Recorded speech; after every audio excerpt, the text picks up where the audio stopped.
Alors salut à tous, salut, j'espère que vous allez bien.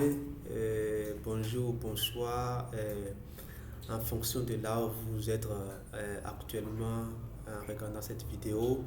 Voilà, aujourd'hui nous allons parler d'une thématique qui est un peu parfois banale, mais quand même qui joue beaucoup de rôle dans la réussite de votre entreprise d'élevage.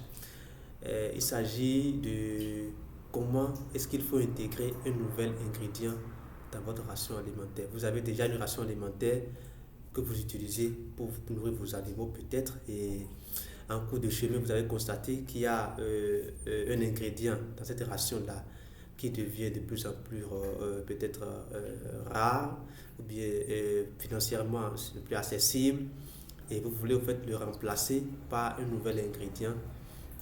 Alors, comment il faut procéder? Quels sont les facteurs qu'il faut prendre en compte avant de décider d'intégrer ce nouvel ingrédient dans votre ration? Donc, c'est de ça que nous allons parler pendant ces quelques minutes, voilà, dans cette vidéo.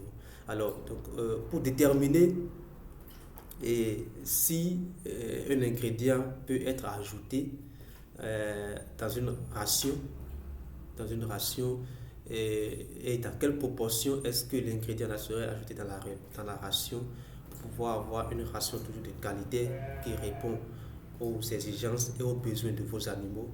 Il y a plusieurs facteurs qu'il faut prendre en compte. Le premier facteur, c'est la difficulté au fait à équilibrer la ration quand on ajoute cet ingrédient-là. Parce que beaucoup parfois en fait, ne le comprennent pas.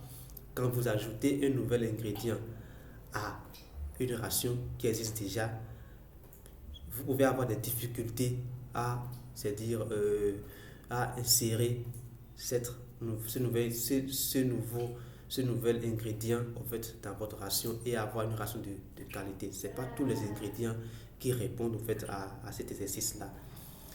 Le second facteur, c'est l'accessibilité de votre ingrédient. Donc, est-ce que l'ingrédient que vous voulez intégrer dans votre ration, c'est un ingrédient qui est disponible, qui est accessible. Et sa disponibilité, il faut l'étudier dans le temps. Dans le temps. Parce que les animaux ne sont pas comme nous les humains, où je peux manger, au fait, le matin, je peux prendre un aliment A, je peux prendre une ration A, et à midi, pour le déjeuner, je peux prendre une ration B, sans, donc mon organisme ne va ressentir par rapport à ça. Mais les animaux, ce n'est pas le cas. Ils sont déjà habitués à une ration depuis plusieurs semaines ou bien plusieurs mois. Donc quand vous changez un seul ingrédient de cette ration-là, le goût de l'aliment, ça change chez eux. Automatiquement, ça peut avoir des impacts négatifs sur leur productivité. Donc c'est pour ça que c'est très important. Les ingrédients que l'on veut utiliser pour formuler la ration pour ces animaux, ces ingrédients-là, il faut étudier leur disponibilité et aussi leur accessibilité dans le temps. C'est très important. Cela vous permet de planifier vraiment l'alimentation de vos animaux. Le troisième facteur que je veux mentionner, c'est la méthode selon laquelle vous voulez intégrer, vous voulez en fait, ajouter ce nouvel ingrédient-là dans votre aliment, dans votre ration. Il existe plusieurs méthodes. Si vous avez déjà suivi mes vidéos antérieures, vous allez voir qu'il y a plusieurs méthodes qu'on peut utiliser pour intégrer un nouvel ingrédient dans une ration qui existe déjà. Donc, vous devez maîtriser l'une de ces méthodes-là pour pouvoir bien réussir l'intégration, l'ajout de nouveaux ingrédients dans votre ration qui existe déjà. L'autre facteur, c'est le volet qualité de cet ingrédient que vous voulez ajouter. Qualité en ce sens que, est-ce que ce n'est pas un ingrédient qui contient beaucoup d'éléments nocifs, beaucoup d'éléments toxiques qui peuvent également nuire à la santé de vos animaux. Donc, il faut s'en assurer également avant de décider si c'est un ingrédient que vous allez ajouter dans votre aliment, à votre ration ou pas. Le dernier facteur, mais qui n'est pas le moindre, c'est l'impact visible.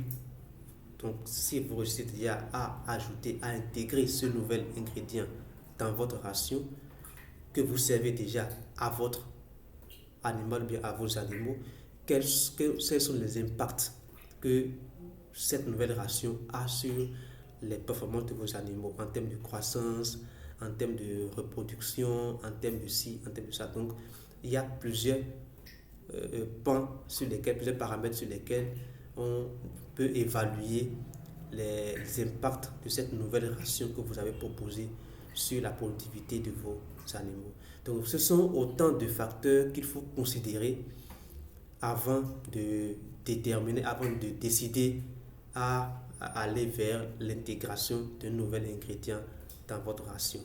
Alors, pour finir, je voudrais clarifier quelque chose, que tous ces éléments-là, tous ces facteurs-là, le plus souvent, la valeur nutritive de cet ingrédient est souvent obtenue à l'issue au fait des analyses de laboratoire. Donc vous devez soumettre cet ingrédient à des analyses au laboratoire et ce sont ces analyses-là qui vont vous révéler la richesse nutritive de cet ingrédient, c'est-à-dire la richesse en termes de teneur en protéines, teneur en énergie, teneur en vitamines, teneur en fibres, teneur en matières grasses, teneur en minéraux, et puis ainsi de suite. Donc, c'est cette analyse-là qui va vous fournir ces résultats-là. Et c'est sur la base de ces résultats que vous devez savoir maintenant par quel procédé il faut faire l'ajout pour que votre ration finale soit équilibrée et de qualité pour vos animaux. C'est très important de procéder ainsi et si vous voulez avoir un résultat meilleur pour vos animaux. Alors je crois que cette petite notion que nous avons partagée à travers cette vidéo va vous aider dans votre activité si vous êtes éleveur ou bien si vous envisagez entreprendre dans le domaine de l'élevage un jour. J'espère que ça pourra vous aider et à bien réussir le volet alimentation de vos animaux et avoir de bonnes performances de moins pour vos animaux. Alors donc si vous n'avez pas encore suivi mes vidéos précédentes, j'ai déjà fait beaucoup de vidéos sur les techniques de formulation, les méthodes de formulation. Donc j'ai fait la formulation avec la méthode de carré de Pearson.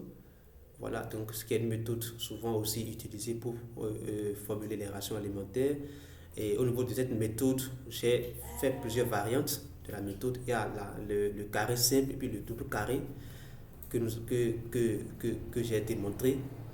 Il y a aussi la méthode de tâtonnement que j'ai aussi démontré à travers des vidéos. Donc vous pouvez toujours voir ces vidéos-là sur ma chaîne YouTube. Il y a la méthode des sommes algébriques, donc en utilisant les équations qu'on peut utiliser également aussi pour pouvoir intégrer un nouvel ingrédient dans une ration qui existe déjà. Donc il y a plusieurs méthodes qui existent et nous sommes disposés à donner des formations sur ces méthodes-là à qui le veut, à qui le souhaite. Alors je vous remercie beaucoup pour avoir suivi la vidéo et si vous n'êtes pas encore abonné à la chaîne, s'il vous plaît, je vous invite à vous abonner à la chaîne, à activer la cloche de notification. Ainsi, vous n'allez plus rater aucune de nos prochaines vidéos sur la thématique liée à l'élevage, surtout l'élevage résilient en Afrique.